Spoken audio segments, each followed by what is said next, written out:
নির্বাচনের সুনির্দিষ্ট তারিখ ঘোষণা করা উচিত বলে মনে করছে গবেষণা প্রতিষ্ঠান centre for policy dialogue CPD. বাংলাদেশের অর্থনীতি 2024-25 তৃতীয় অন্তর্বর্তীকালীন পর্যালোচনা বিষয়ে এক প্রেস ব্রিফিংয়ে এমনটাই বললেন সিপিডির নির্বাহী পরিচালক ডক্টর ফাহমিদা খাতুন।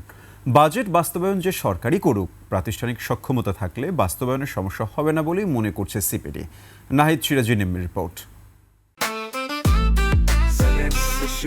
জেনেক্সে শিফট করো, লাইফকে লিফট করো।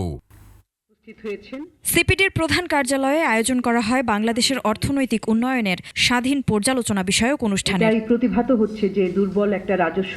সিপিডির নির্বাহী পরিচালক সর্বশেষ প্রাপ্ত তথ্যের ভিত্তিতে বর্তমান বাংলাদেশের সামগ্রিক অর্থনৈতিক অবস্থানের একটি প্রতিবেদন উপস্থাপন করেন। একই সঙ্গে তুলে ধরেন 6টি খাত নিয়ে বিভিন্ন সুপারিশ।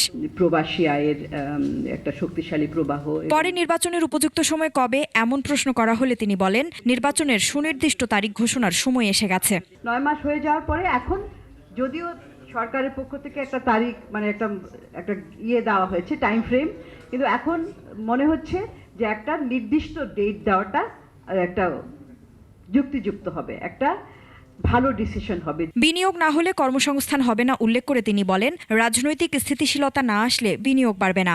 বিনিয়োগ নাই, কর্মসংস্থান নাই, প্রবৃদ্ধি নাই, তারপরে আয় নাই, এবং ফলাফল হচ্ছে দারিদ্র বৃদ্ধি, এবং তার মধ্যে আরো অসাম্যতা বৃদ্ধি, ইনইকুয়ালিটি বৃদ্ধি।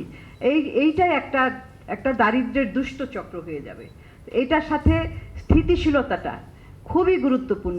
সিপিডির সম্মাননীয় ফেলো ডক্টর মুস্তাফিজুর রহমান বলেন, বিনিয়োগে চাঞ্চল্য এনে জীবনমান উন্নয়ন করার বিকল্প নেই। গত কয়েক বছরের উচ্চ মূল্যস্ফীতির চাপে জীবনমানের অবনমন যেটা দেখেছে, সেটা থেকে বেরিয়ে আসার একমাত্র উপায় হলো শোভন কর্মসংস্থান সৃষ্টি করা। সেটা করতে গেলে বিনিয়োগে চাঞ্চল্য আনতে হবে। অর্থনীতির প্রতিটি খাতে সংস্কার দ্রুত বাস্তবায়নে আলাদা টাস্ক ফোর্স গঠনের সুপারিশ করে সিপিডি। নতুন একটা বাজেট দিতে পারলে ভালো হতো। নাহিদ সিরাজি নিম্মি, 21 টেলিভিশন, ঢাকা।